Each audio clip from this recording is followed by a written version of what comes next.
Saya boleh kata Khairul Amin ni antara businessman terhebat lah dekat dalam Malaysia ni. Waktu mula-mula dulu dia start, dia nak share resepi masakan dia je. Dia nak mula sebagai part time. So apa benda yang dia buat, dia post video dia hari-hari dekat channel Facebook dia. Nama dia yang kita tahu Rasa Pop. Tapi time tu view slow, tak nak naik.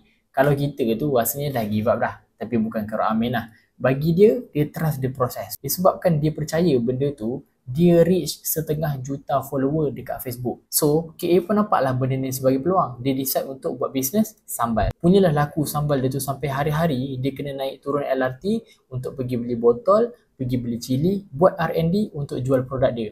Time tu dia duk ingat rasa macam dia dah berjaya dah. Memang confirm berjaya ni. Tapi rupanya dia gagal.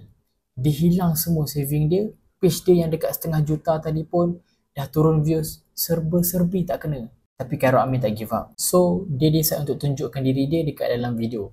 Awal-awal tengok dia buat video memang nampak kekok, nampak nervous. Start dari situ, slow-slow orang kenal dia. Daripada dia 1,000 follower sampailah ke 3 juta follower. Segmen yang paling popular dengan dia 30 hari, 30 resepi. Tapi sekali lagi, ada yang berubah. Khairul Amin kehilangan ayah dia yang tercinta, yang buatkan dia terduduk sekejap. Tapi waktu tu apa benda yang dia fikir?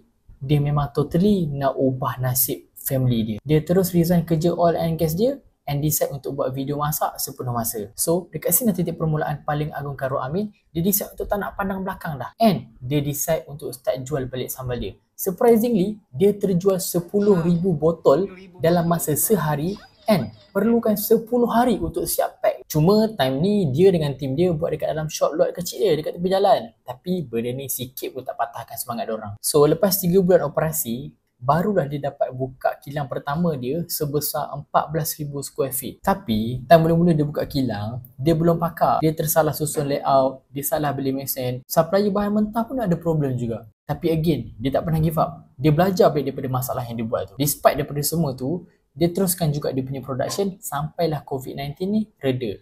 And dia start renovate kilang dia daripada dia boleh produce 200 botol sehari sampailah ke 5,000 botol sehari. So, resultnya dalam masa setahun setengah saja, KA ni berjaya jual 1 juta botol sambanyak dan reach 14 juta sale. Benda ni tak akan jadi kalau Khairul Amin tak pernah belajar daripada kesilapan yang dia buat. Benda ni ada diceritakan dekat dalam The Diary of CEO by Steven Balik yang diterbitkan oleh The Patriot dalam bahasa Melayu pula. Buku ni sesuai untuk you yang nak bina mindset dan nak cari idea macam mana nak hadapi masalah yang ada dekat dalam bisnes you.